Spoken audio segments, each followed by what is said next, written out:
in the next couple of days, the next week or so, I kind of had the initial idea, which is why couldn't I put that on the internet? Say, I want to throw this show with these artists in 4 months. And if in the next 2 months we can raise the money, then it can happen. And everybody who gives more than $10 can get a ticket. And if we don't raise it, then it doesn't happen. But the audience can now help decide. I don't have to decide on my own because they're the ones who know. If enough people would come, then it would work. And then I also don't need all the money to do it. It's possible. So that was the original idea. And that was maybe 8 years before Kickstarter opened. So when I had the idea, I didn't go ahead and go work on it because I was not in the web field. I didn't know how to code. And I was enjoying working on music, and that was my life. So I just kept doing what I was doing. But like a lot of good ideas, every few months it would kind of return to me, and I would think about it more, and I would say, wow, that's really still a good idea. And as a couple years went by, and I still really didn't work on it, I was waiting for somebody else to do it. I thought, one day I'm going to go online, and I'm going to see somebody who's created something like this. And that was okay with me, because at the time I'm happy with my life, and that's cool. As a couple of years went by, I decided to move back to New York soon, and then at that point I decided I was more interested in this idea. I knew when I moved home to New York is quite expensive, that I would need to get a real job. And so, which I didn't want to do. So I said, I'm going to try to do this. I'm going to try to start this company. So I started to really think more about the concept. Again, just paper. I don't code, I don't do Photoshop. Just thinking about what it would look like in my head, and just writing down notes and notes and notes of just how it might look, how it might feel. And then asking people for help. How do I start a company? What do I need to know? And reading a lot of blogs. This was starting to be around 2004, 2005. And there were more and more blogs where people were writing about starting companies. So even just learning from reading the blogs. And then I returned to New York in 2005. And I worked at a restaurant as a waiter while I kept trying to figure out how to do this. And I met one of my co-founders at the restaurant, and then another one a year later, and then slowly tried to get some money from friends of friends. Took a year and a half just to get enough money to build the prototype. And the first prototype we built was garbage. We had to throw it completely away because we didn't know who to hire. We hired a friend of one of my co-founders from school who turned out not to be very good. So we wasted a year just doing that. And we started again, and finally we learned from our mistakes, and we stayed with the idea, because it would have been easy to quit, because after trying to work on it for years, and then you get some money and you hire somebody, and then it doesn't work out, and you're very low on money, and we're all working other jobs too at the time. So, but we felt that the idea was really important, that it was something that would really help a lot of people, that was just waiting to happen. So I stuck with it, and we stuck with it, and we started to get better advice from people who would help us figure out this is the kind of developers you want to hire. This is the kind of languages you want to be building and frameworks you want to be building it in. And in 2009, about 7 or 8 years after the original idea, and now in New York, in April, we opened the doors and we launched the website. We didn't even have an office. I was sitting in my living room, and my other two co-founders we were on Skype. One was had moved to Chicago, so he could go get some work.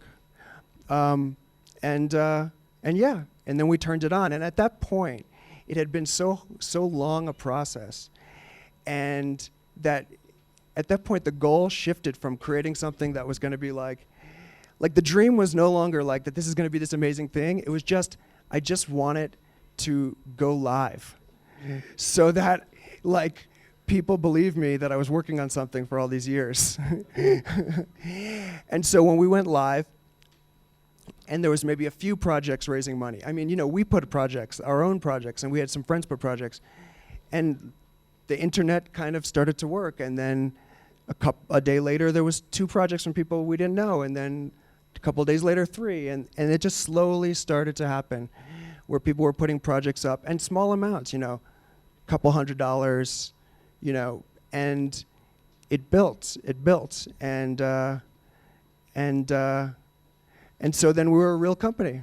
It started to work enough to where people were like, hey, this is a good idea, this is going to work.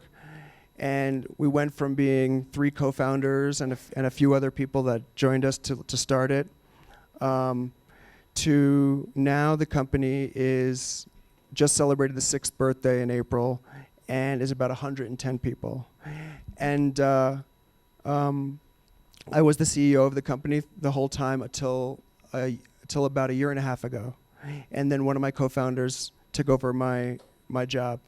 And I decided it had been a lot of years of a lot of hard work, and I decided to step back and be on the board and kind of, explore new things in life, work on other new creative projects and art and music, and not only live one thing, after a very long sprint where you're like only thinking about it and you become one thing. It was nice to step back a little bit and watch it grow. When it was big enough to survive and thrive. But in between that time from opening up until when I moved to work on it less, it's the second phase. The first phase is the idea and working to build it and just make it a thing and make it go live and exist in the world. And then after it did, it was supporting the thing as it exists, and then being the ambassador for it, and listening to what the feedback is, and trying to make it better, and learning how to hire people. I had never been anybody's boss, so you have to learn how to do that, be somebody's boss. And then maybe when it's 5 or 10, 15 people, that's easy because everybody sits at one big table and everybody knows everything. And then all of a sudden you may have 30 people, 40 people, 50 people, and you have, some people are in another room and they don't even know what's going on, and you think everybody knows everything, but you have to build a system so that everybody know, and it becomes it becomes a bigger thing, a bigger organism. And that's a big challenge, learning how to manage that part of the process as well. And for me, it wasn't the most exciting challenge. The creation was the most exciting thing. The kind of imagining something and then working to create it and put it in the world and seeing how people interact with that thing. And that's obviously very, very exciting. That's why all of you guys are probably here and working on the things you're working on. And then I came to Kenya. So just for us to understand scale, how big is Kickstarter now? How many countries does it operate in? How many products go up each year? What do the numbers look like off the top of your head? I mean, it could be round numbers. Let's say. What was the last time you remember? I'm gonna guess projects a year is probably maybe 40,000, 40 or 50,000 projects, and about maybe 35 or 40% of those projects are able to be funded. And by that you mean, just so we get the mechanics right, yeah, they make their goal, yes, or over, and therefore they receive the money. And if they don't make the goal, then the money goes back to the original guys who committed it. It doesn't go back. Actually, people have never been charged. So the cards, people's accounts are only charged if the project reaches the goal. And I think about $500 million of funding to projects last year, and over $1 billion now in the 6 years. But that's money that that's not money we're putting in. That's just money that's coming through the system. That's money that the public is giving to support projects from their friends, from people that they're fans of, and then just strangers whose projects that they find really interesting or exciting. So being a you didn't go to business school, you didn't have a degree, or hadn't been programming your whole life. What was it like kind of starting and leading a company as a more creative person and having such a big success with it?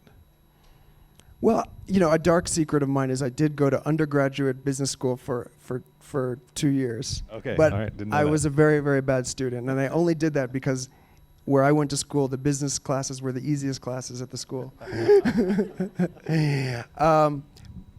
I definitely don't think business school is a prerequisite to starting a technology company or any company. I think a lot of people have a sense for it. I think in a way it's like people who direct a movie or a play. I think there's this kind of like, early on in the life of a startup, it's not like a mature company where it's like people come in at 9 and they go home at 5. Like it's, you're like making a movie. You're like in there, whatever the hours need to be. You're working, you're thinking about it all the time. I think it's kind of like that in a way. It's all about the vision. We want to make this thing. How are we going to make this thing? That's what matters more than the rules. And especially early on, everybody's on board with making the site, making the app, making the movie. Yeah. Did you have to when back in 2009 is when you pushed the green button Yep. and it went live for real? Yeah. Did you take investment funding before that or after that? Or We both? took a little bit before. We wanted it, but it was very hard to get before because it's not like we had a reputation. It's not like a lot of people are trying to give money to waiters to open websites, even in the U.S. We were able to get enough money to get it open, and it took like 18 months to raise enough money. But it was really like friends of people we knew. Very small amounts, took a very, very long time. And then after we were open for about 6 months, then we were able to raise a little more money because people saw the success. So you had some traction. Was there a kind of an aha moment when you said, holy crap, this actually might work? Yeah, I think there's two answers to that question. One is that I think that you have to believe it's going to work to do it. Because it's so hard to do it. If you don't believe it's going to work, even if you're wrong, even if you're crazy, you have to have the dream. You have to have the delusion, the sickness. And so to keep going when you have all the hardships, you have to believe it. In terms of like the second moment, a couple weeks after we were open, somebody we didn't know put a project up who lived, in another city to make an album. And she did an incredible job with her video, putting the project together, and it was funded in 10 hours. And I think that's when we knew. Do you remember who it was? This woman, Allison Weiss, she's a singer-songwriter, she plays the guitar. But she was just so charming, and she knew exactly how to do everything without us having told her. She completely understood how you use this as a medium. And I think that's when it was like, okay. Because before we had been asking people, it had been more like, hey, try it. And then this was somebody who saw the value in it, who didn't know us, who went and got an invite on her own, and then put the video together and the project together completely without talking to us, and did a perfect job.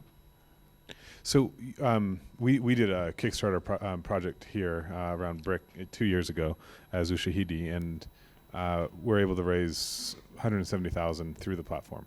And we were only able to do that because Ushahidi has a U.S.-based entity as well. I know that Kickstarter has been working on moving beyond the U.S. What does it look like now? Now I think maybe like 18 countries or something.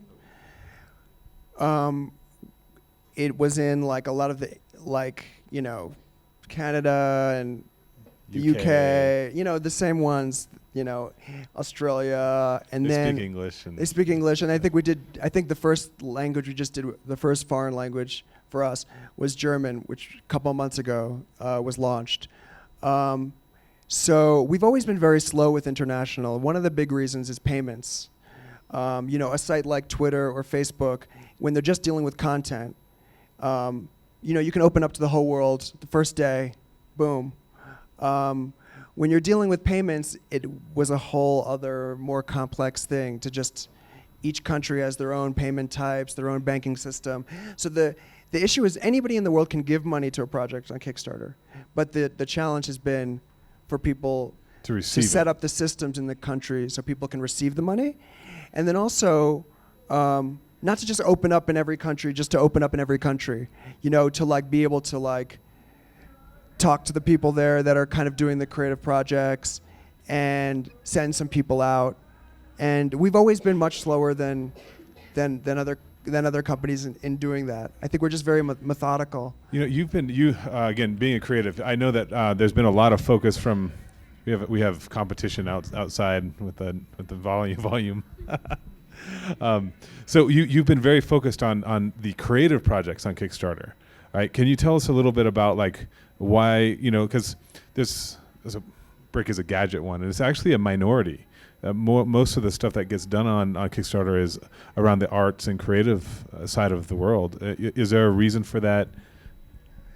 Yeah, I think at launch, I think for me, coming from an artistic and creative background, and I think, one of my other co-founders was a music journalist and a writer, and another one was a designer. I think that's just where our community was. So we wanted to make sure that community was served. And then, that there are other things is also great. But we just want to make sure that that we continue to serve the creative community. But when you say something like creative community, it means different things to different people. I think we have thought about it as the big umbrella of creativity. So like comic books are quite big on Kickstarter. Board games, card games, video games, massive. And so these are kind of more contemporary, contemporarily valid creative forms, and we kind of look at it as the large umbrella of creativity, not just theater and dance and music and fine art.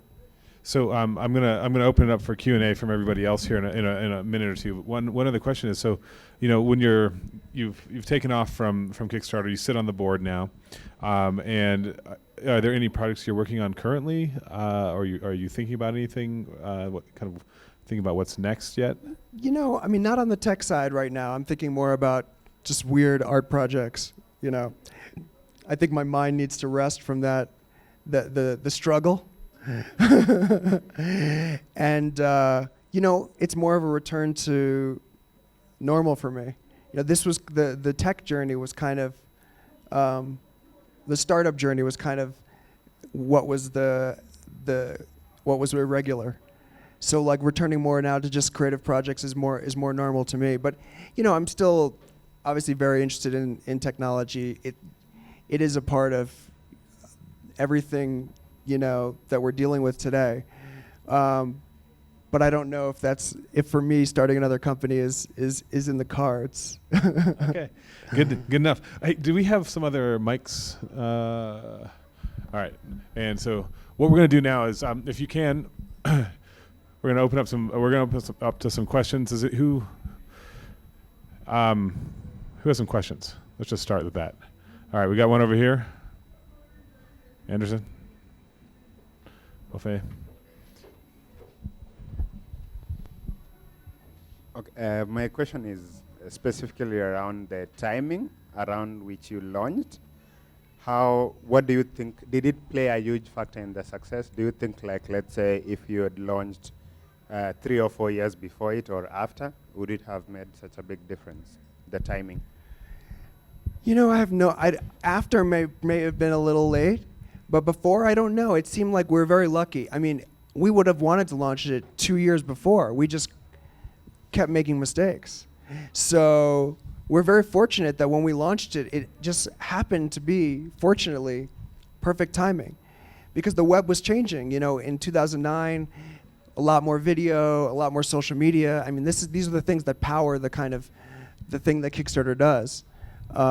Even when I had the first idea, in 2001, like most people weren't shooting video and putting it up on the internet, and I had seen it as like a site that was going to be like a still image, and so luckily, as the years went by, the web almost became more fertile ground for something like Kickstarter.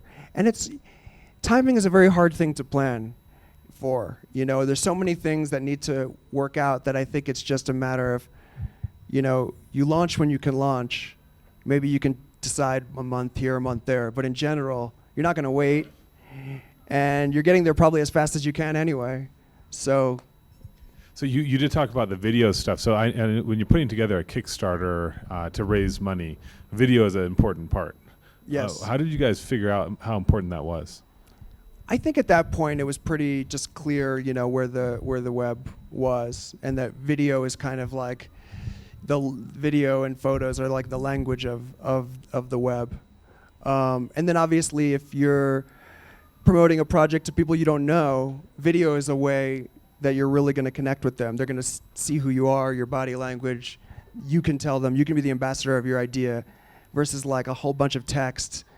It's the internet, people aren't going to read that much. They'll read for 10 seconds and then move on. So video is really the way to convey kind of the idea and the emotion and the person behind it. So let's get another question. All right, where's the mics? All right, let's do one more over here, and then we'll... Hi, I'm Wanjiko, and thank you for coming. Just had one quick question about your model. Why did you decide to have a model where you have to reach a certain goal in order to receive the funding, and not if you get as far as you can, you still get the funding? Sure. That's a great question. So the question was, on Kickstarter, you have to reach the goal you set, the financial goal. So you might say, I want to make a short film, and I need $5,000. And so, in 30 days. And if you don't raise $5,000, if you raise $1,000, you don't get any money. But if you raise $5,000, $8,000, whatever more, then people are charged and you get the money. The reason to set the system up in that way was because, for two reasons. For the people that are giving the money, it gives them the confidence to know, if I give money to this thing, it's going to have a very good chance of being made.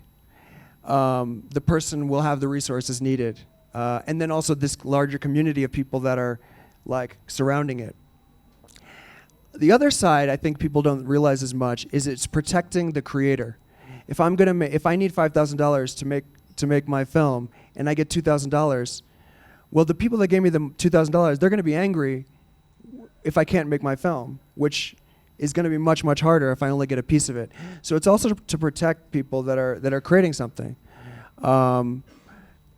And so that was really, those were the reasons. And then I think as well, it becomes more exciting when the funding is happening. Will it happen? Will it not happen? I think if you don't have that, it's just like a tip jar. It's just like having a PayPal button or some other type of kind of like give button, and anybody could do that on their blog or whatever. So that was part of like making it into like a new form, a new system that people can understand. So I remember, doing it and really, you're pushing really hard to get everybody to know about your thing. You're using all of your social capital to get people on it. Do you see spikes in how and when money comes into campaigns? Yeah, I mean, funding for campaigns, whether you do it we recommend 30 days, and most people do it, but you can do longer, you could do a little shorter. It's the beginning, the first few days, and then the last few days. Because that's, when it's the beginning and you're telling everybody to check it out, it's new. So you're shouting really loud, your friends are seeing it for the first time, and then at the end, it's like, this is the last chance. Or sometimes like, if we don't get another 20%, it's not going to happen. So it's the big spike at the beginning, the big spike at the end, which is exactly what we thought. I mean, that's when it's interesting. In the middle, it's just, it's just noise. Great. All right, we got a question back there. Thank you very much. My name is Peter. I'd like to thank you for taking the time to come and talk to us. We appreciate that. I have a two-part question. You can only have a one-part question All here. right. Sorry, my rules. No problem. No problem. So let me Pick the best one. Okay, that's what I'm doing on the spot. Okay, how do you work around people who have creative projects but don't fulfill the reward obligation from their end? Because the model, of course, is in exchange for the funding, there's some reward that the backers will get. do you have any control as to what happens if a creative does not fulfill that point? Thank you. Thank you. Good question. So the question is about what happens if somebody raises the money and, you know, if they have problems or finishing the project and fulfilling the project for the backers who supported them. This is something that comes up often, you know, especially for people that are doing complicated projects like making a film or making a new piece of hardware, really ambitious, really innovative things. They always have challenges. On Kickstarter, in the real world, it's just the nature of it. So sometimes somebody might say, like, I'll be done with this July 2014, and then, like, no. And then they're like, okay, December, and then they're like, okay, February. So it's not uncommon for delays to happen, and what's important is for the creator to just be open with the people that supported them. And if there's going to be a delay, you tell them. And people understand. A lot of the problems will come up where people, when they have a delay, they just are silent. And so the people are like, wait, it's July. What happened? I didn't get anything in the mail. And some people, it's a personality thing. Some people are just like silent and they're hoping for good news. They don't want to say anything until they have good news. And then other people, you know, will learn to be like, okay, here's the truth. My partner quit, you know, like there's a problem with the factory. And people are very understanding because they know that they just want you to really like be open with them. And they want to know that you've really, really been trying, even if you've hit challenges. And in many ways, some people really love it because they're learning about different processes along the way. And it's like reality. It's reality. It's like reality, you know, it's like reality television. It's like, you know, real problems. You know what I mean? Somebody stole my camera. I can't finish the film. I got to wait another month till I could borrow my friend's camera. People understand. So it's very rare when something does not occur at all. That's really, really rare. It's usually delays, problems, and people just trying to figure out the right way to get through those challenges. Yeah, I remember we had 7 months of rolling delays to get our bricks out. So it's painful if you're a creator of something, right? You have this feeling in your gut when you know you can't make that timeline, and you have to tell everybody. You're like, crap. And then so there's a little bit of psychology going on there. And let's be honest, Kenyans are not the best at communication digitally. There's a little bit of passive aggressiveness that goes on, and so it's extra hard, I think, for us to say when things aren't going well. But it was hugely important that we did that. Communication out to our backers kept them alive and kept them in our tribe, so that when we actually were able to launch and everything, they were very forgiving of that. Yeah, and I think that whether it's a backer on Kickstarter, an investor, if you're doing not-for-profit, a donor, they're not a customer. You know, they want to feel, and they're closer to the project than a customer. You know, they're somebody who's been involved before and while the thing is being created. And so the reason they're doing that is because they want to be involved in the creation of something. And news and updates for them is like a big part of their experience. And so if you're able to kind of be a storyteller for them, you'll find that when you have trouble, they're going to be much easier to deal with. Because you don't only go to them when there's trouble. You also tell them, you find, you know, once a month, once every, whatever, you pick the time, you give them a little bit of an update, an image, and now they feel like, okay, they respect me, and they're keeping me up to date, and good news and bad news. And I think most people just want to have a sense when you run into trouble that you know you've run into trouble. You realize you run into trouble. You're working hard you know what the trouble is, and you're working hard to overcome it. And I think with that, most people are like, okay, good luck. Let me know how it goes. Yeah, ship it when you can. Yeah. Okay, question up here.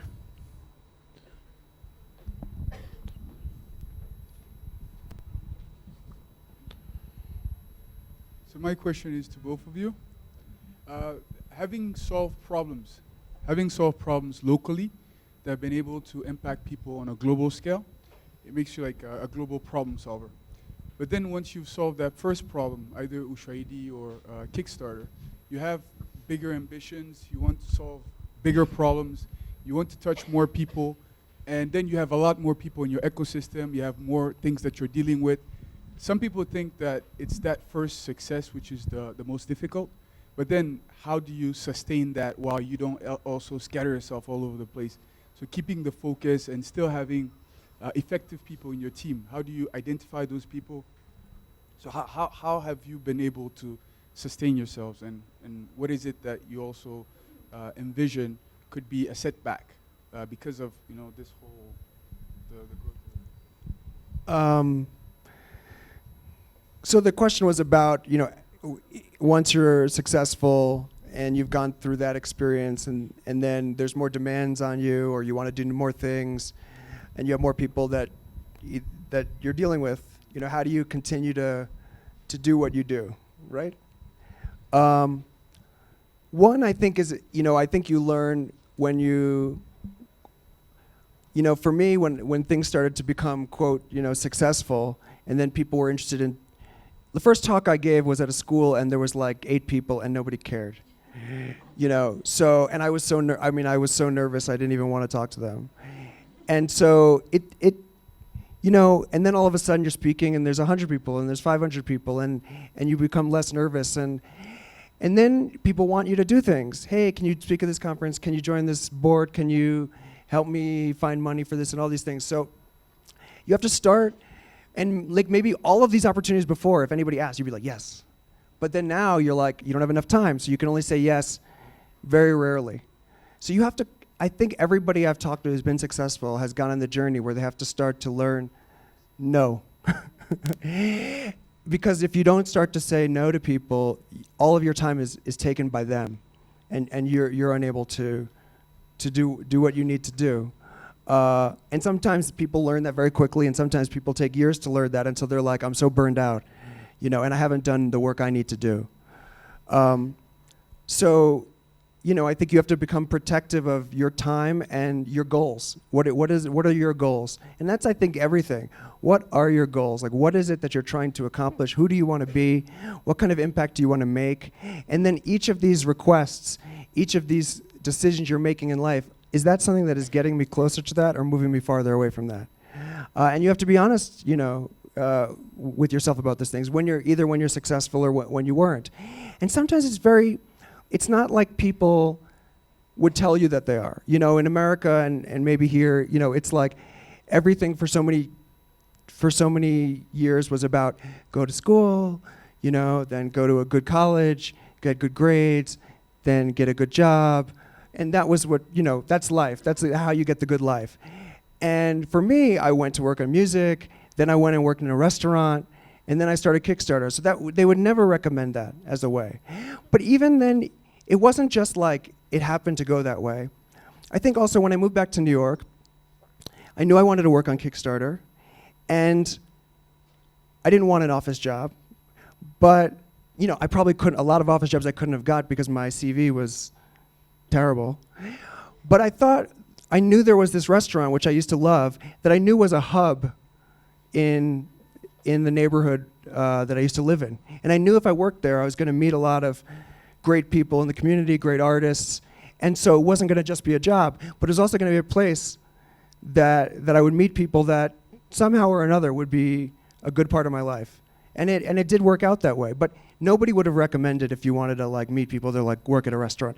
So sometimes you have to like see like the angles or the untraditional ways that can get you somewhere. But other people would think, that's crazy, that's the other direction from where you want to go. But you have to know, you know what? You don't realize that, but actually if I go this way, it will be helpful. And the other thing was, when I worked at the restaurant, it wasn't like office work. So when you walk out of the restaurant, there's no email from the restaurant manager. It's like you leave that job and then the time is yours. So when I left there, I could use my time on working to make Kickstarter a reality. I didn't have to like do 2 jobs outside of that. When I was in the restaurant, cool, I worked. When I was out, it was my time.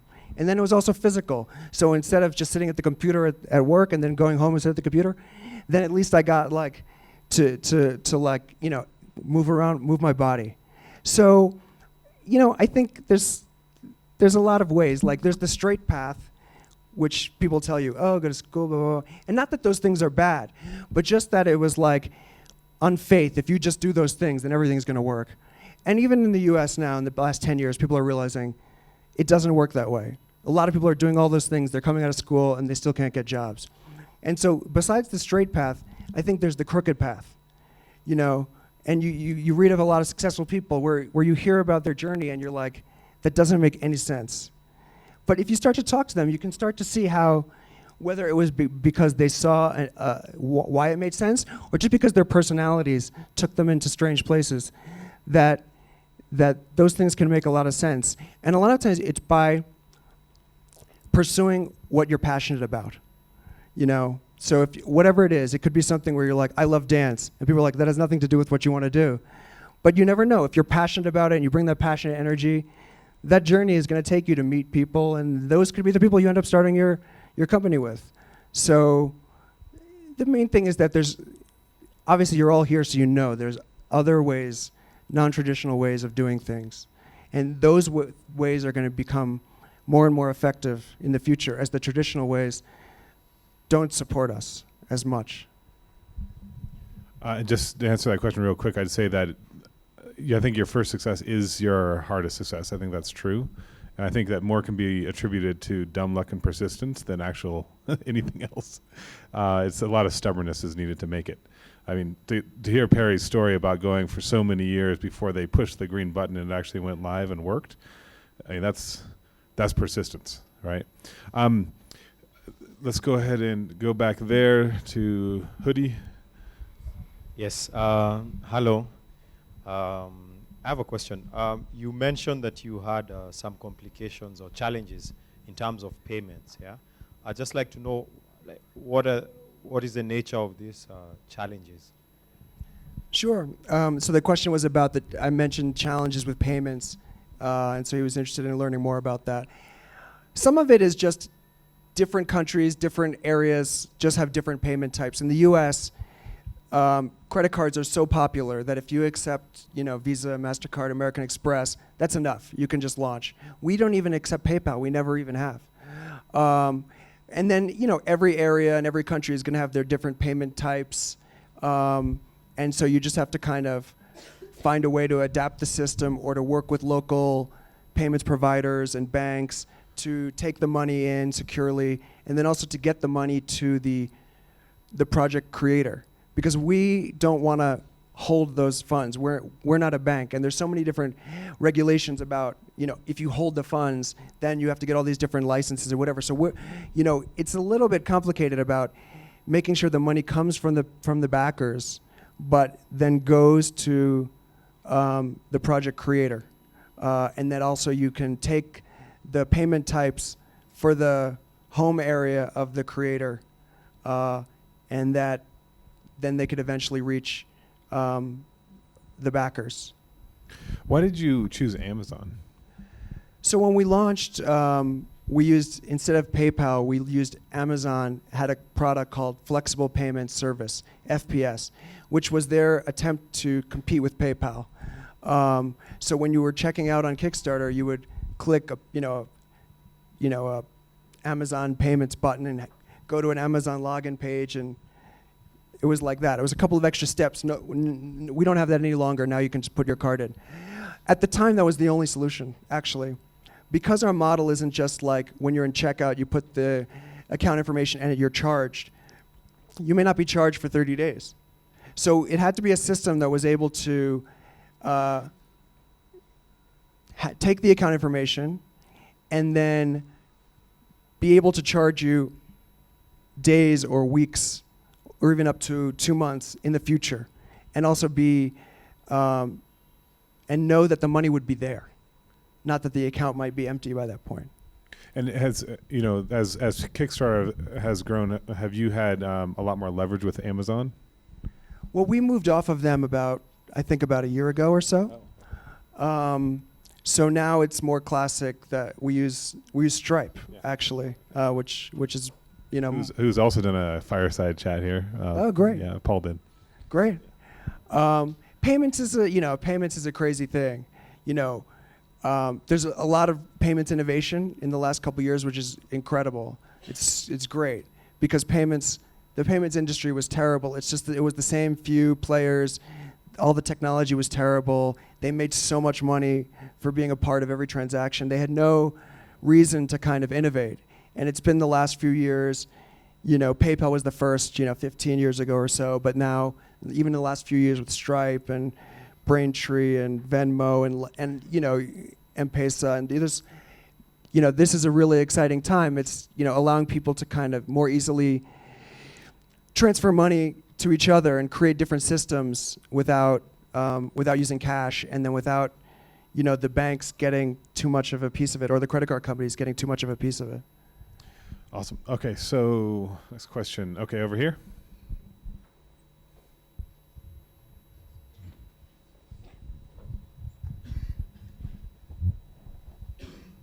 My name is John, and my question is, how much does Kickstarter involve itself with issues on fraud and patent? Because I understand you guys were sued some time back on a few of those cases. So how much do you involve yourself with that? With fraud, and what was the other question? And patents. Patents. So the question was, do we involve ourselves, or how much we involve ourselves with frauds and patents? There's been a couple of cases we've heard about where there's been some lawsuits where people have put up a project and then somebody said, oh, the project that they're putting up, usually when it's somebody doing something in like a product design, like, oh, that's infringing on a patent. I think I've heard there may be more, but I think I've maybe heard of 1 or 2 cases of that. Usually it doesn't involve us. It's kind of, it's those two parties kind of going at each other. Obviously we can't verify every single project that goes on and who owns the patent or whatever. And the law doesn't really require us to, because otherwise, the user-generated internet couldn't really function that way. If people's trademarks are being infringed on or things like that, and they're able to, just like on YouTube, if they can put in a claim, they could show they have the trademark, and if we check that it's true, we'll shut down the project. We deal with that a lot less than something like YouTube, where people are just putting on TV shows and things like that. So there's a little bit of it, but it's pretty rare. All right, we have another question here.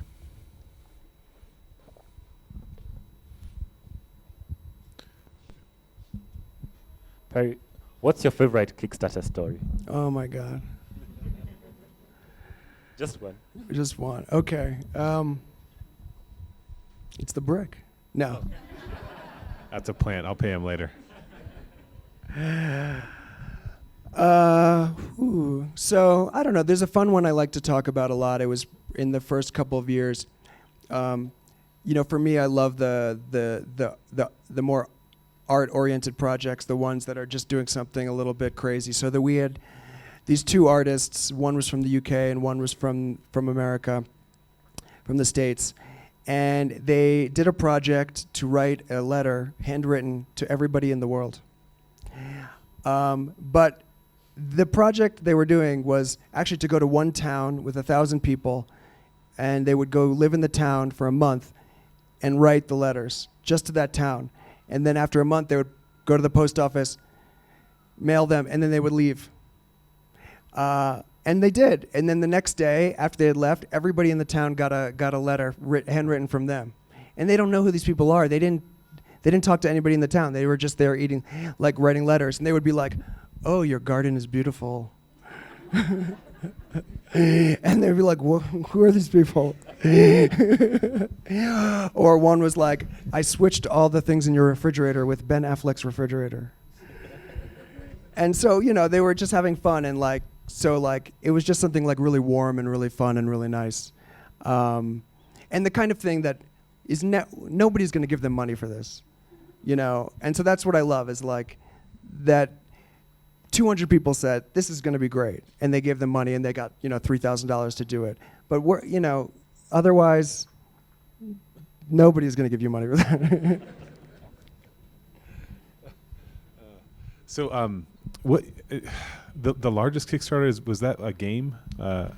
I think it was the new Pebble watch. It's a The the new Pebble watch, okay. I That don't remember was how this much, last but it year. was over $10 million. Okay. Whew, that's a lot. Okay.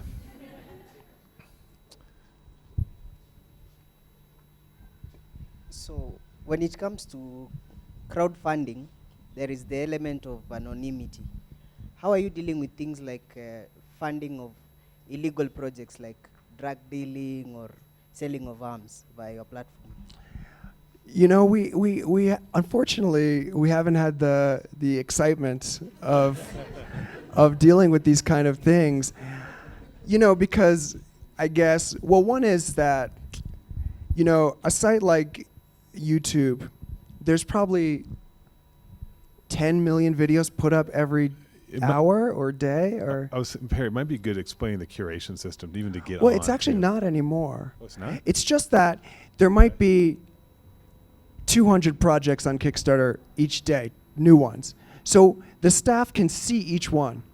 So it's not like YouTube where it's like 10 million videos a day. It's impossible to see each one. You're using like an algorithm to try to look at it. Maybe it'll take a day or two to come down. For us, somebody still would see something either before it goes up or within a few hours of it going up. So it's really like, we really haven't had people do things, like people have done some jokes, but nothing like, you know, trying to fund a drug deal that I know of. Maybe they disguise it. Maybe they're like, I'm going to make this film called A Bag of Weed.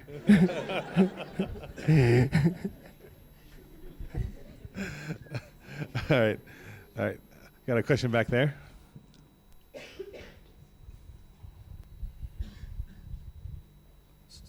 So you have talked about the difficulties you had. Hold it a little closer. We can't quite hear you. You have talked about the difficulties you had as a non-technical co-founder in hiring developers. Can you I Can I you hold the can't mic hear. really close to your mouth? Speak a little louder. Sorry about that. Where's it? Sophie, try the other mic. Hello. That's better. So you have talked about the difficulties you had as a non-technical co-founder in hiring developers, and you have mentioned that there are some lessons you had to learn the hard way. So I would be interested, and I think most co-founders would be interested in if you are to share those lessons that you had to learn. Sure. That's a great question. You know, as a non-technical founder, you know, what are some what is some advice to that process? I'd say the biggest piece of advice is have a technical co-founder, and you know, because I think we were a team of 3 non-technical founders, and we understood the web. We knew what it felt like, what we wanted to do. We knew what a good website feels like, what a good app feels like. We can think in design, and but we weren't developers. And if you have a team of all non-technical founders, I think your chances of success are just much smaller than those with technical founders. It's not impossible. We've done it. Other people have done it. But it's just much, much, much harder.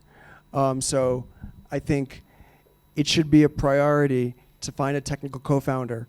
And I think if some people are thinking like, oh, but I'm the founder and it's my idea and like I don't want to make somebody else the founder and give them that status, I think that's the kind of thing you have to try to get over, and you have to say, I need this person, and not only do I need them, but I don't want them to feel like an employee. I want them to feel part of the team, because the technical part of what we're doing is massive. If you can't do that, the next best thing is you find somebody to be a technical advisor to you, that you give some compensation, preferably some stock, and you ask them to be the one that will make sure you don't make mistakes when you hire developers, and that can also be part of the review process and the planning process with the developers. So if they can't come on full time, or they don't want to, or they have other obligations, you're still going to need somebody like that to be there at key moments to make sure you're not completely off track. If you're non-technical and people are building a website or an app for you, you have no idea what's going on. You're looking at the code, you just have no idea. It could be anything. It could just be really, really bad, and you won't know for months, you know, or it could work, you know, while you're using the prototype, but actually it's not built very well, so once there's 100 people using it, it falls apart. And there's no way you can know that. And you're gonna talk to people, and people are gonna be like, oh yeah, I'm great. And you're gonna believe them because you want to believe them. Because you want to think, oh, thank God, I finally found the person. And it's not even like they're lying. Some people may be lying like, oh yeah. But some people, you know, they think they're great. And you know, they're not. So you want to find a technical advisor and say, hey, before I hire this guy, I need you to talk to him, look at his past work. Do you think this is the guy for the job? And that's worth giving somebody stock for if you can't find a technical co-founder. I would not do it without one of those two things. Right on. All right, next question. Okay, well, I have another one while we're waiting. I know Juliana's got some. Juliana? Let's get a mic. So, I think one of the things that I find fascinating about not only Kickstarter, but then also some of the things that you've been involved in and some of the things that you're currently doing is this idea of building community, either an online community or finding ways to use platforms to support existing online communities that are either for artists or musicians or all these different things. So with that frame in mind, what do you think are important things that startup founders or entrepreneurs need to keep in mind when it comes to interfacing with communities and building successful communities?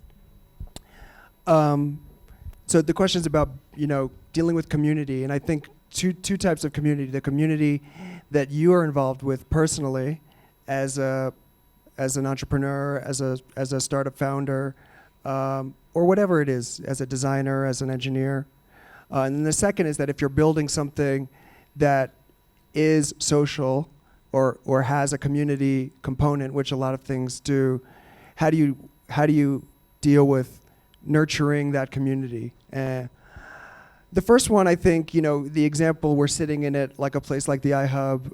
You guys will all know the value of it, to be able to be not isolated, to be able to learn from each other, from success, from mistakes, to be in a place where, you know, you don't feel as crazy.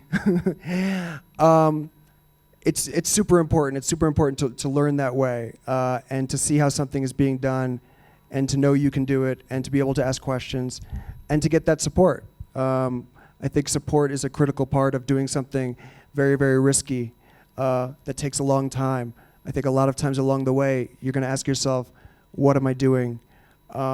Is it worth it?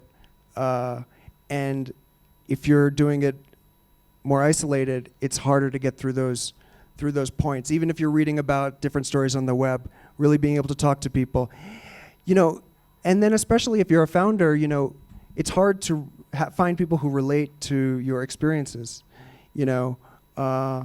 And so being able to talk to other people who have similar experiences. And I find actually entrepreneurship, you know, sometimes as a tech founder, you could talk to a shop owner and you could be like, okay, man, I get you. Because you have similar problems. You know what it's like to have all the responsibility on your shoulders. And everybody's like, you know, looks at you and says, oh, that's your thing. So you're responsible for whatever happens. The second is the community. If you're building something where you're engaging a community, you're shepherding a community, I think what is critical is that you must really, truly be a part of that community. You know, I think a lot of people, the business school way is like, oh, you know, I think the, you know, 9 and 10-year-old boys, there's an opportunity in that marketplace to create these new type of toys. Let's do some research. Let's make something. But those type of businesses are much more likely to fail because the founders, they don't understand the market. They're not the customer. They don't know when it's like, we've got it.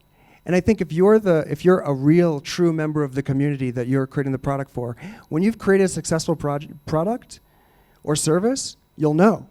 You'll be like, I've solved the problem that I have.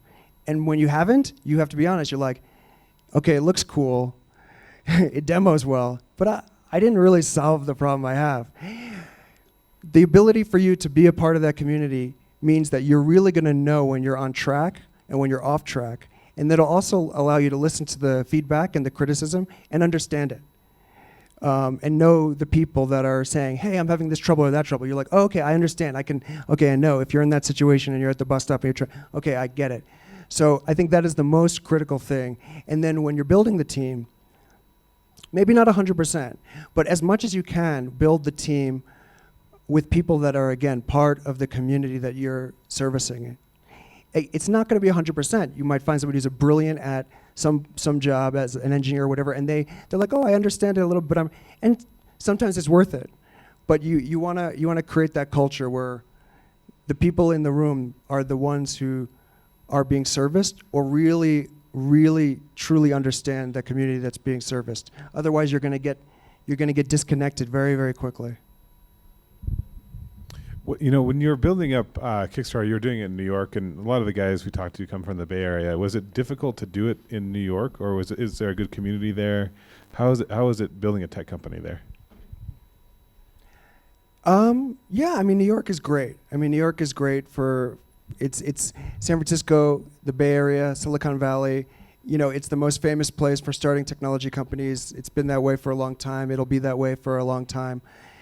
But if you go out there, everywhere you go, that's all people are talking about. You go to like the coffee shop, the people sitting next to you are talking about it. And so it's one-dimensional. In New York, there's so many different industries. And so like people are working in so many different things. I think it's like more part of the real world. And so I'm thrilled. We had no interest in moving out to San Francisco. But also, we were kind of just doing our own thing a little bit.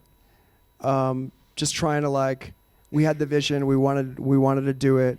We weren't doing like a lot of hackathons and and conferences and things like that. Which I think all those things are great, but just for us, we were kind of we were a little bit outsiders to the tech community because we weren't it wasn't like, oh, I just work at Google and so, I know everybody.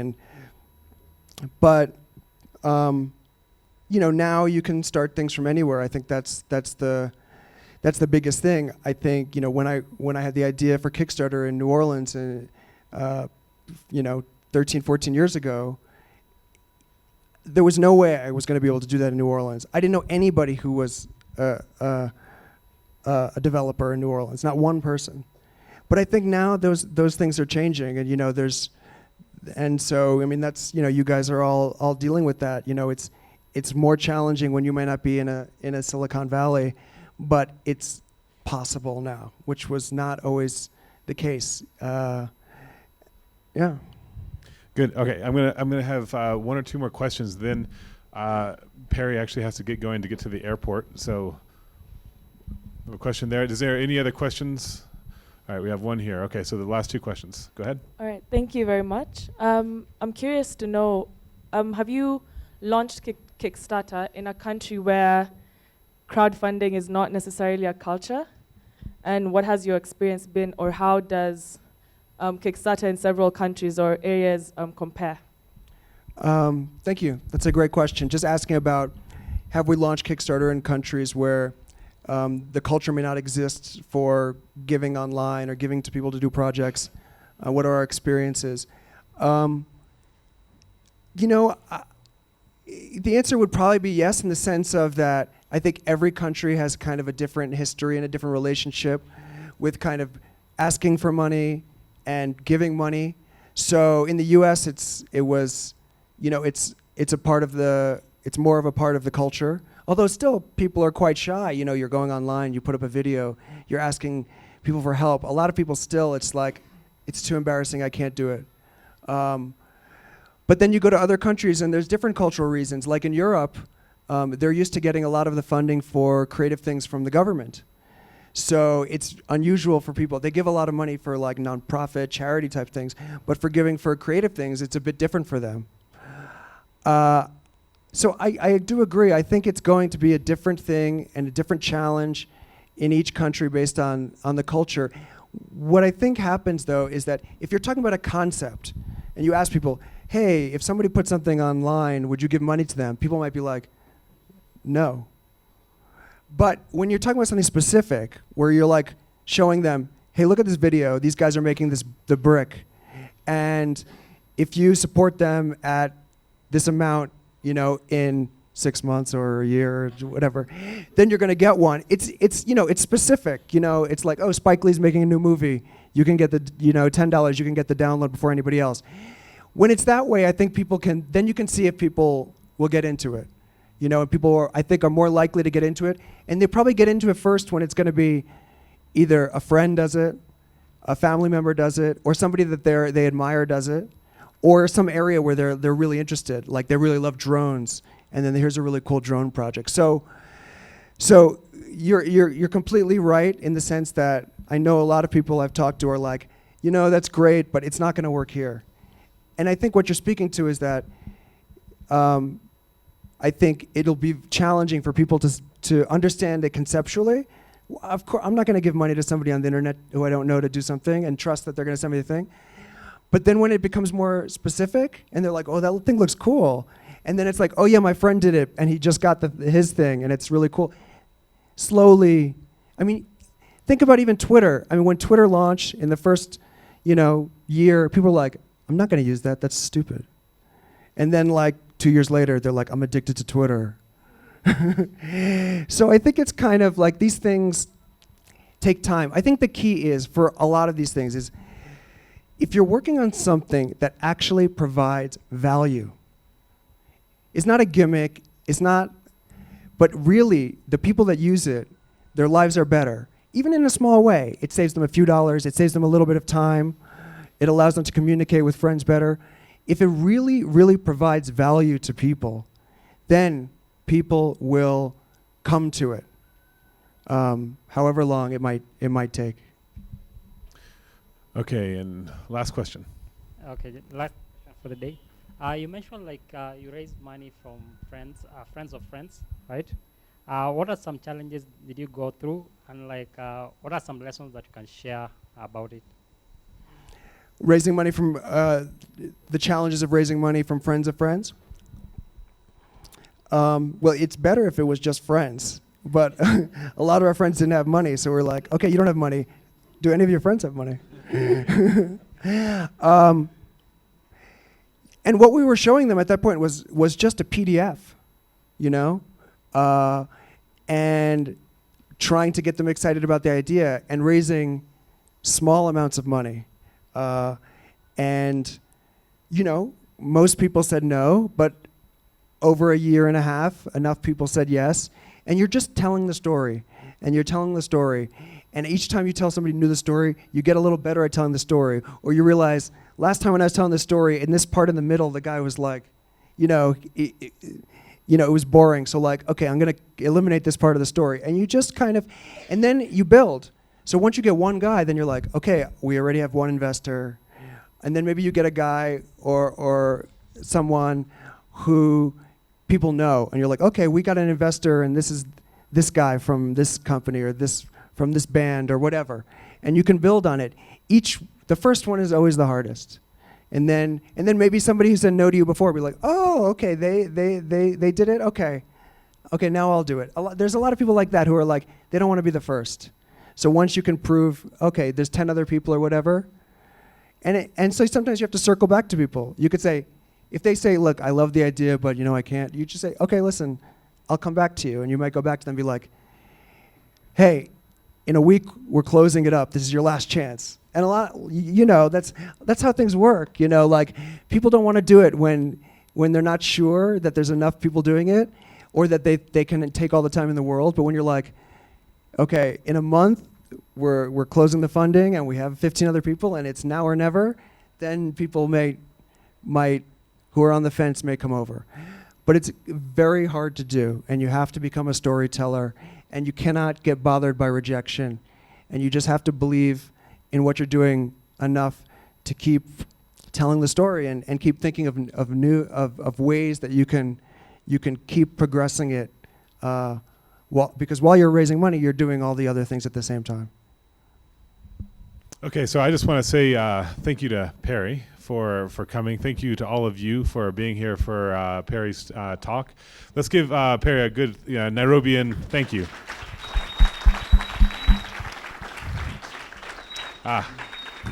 We have some iHub swag gifts for you. And so thank you for coming all this way and visiting us in Nairobi. Yeah. And hopefully we'll see you again someday. Yeah. Thanks to all of you. And yeah, I mean, good luck, working on what you're working on. I admire all of you. It's very hard to work on your vision and to figure out how to get it done and to face rejection and to get scared that maybe I've wasted some years or, spent my savings. And, I admire anybody who takes that risk, whether it's artistic or just to start a new venture. And you're trying to change things in the world and in your world. You're seeing where things can be improved, and you're deciding that you want to be the person to help improve that, and to help people's lives become better.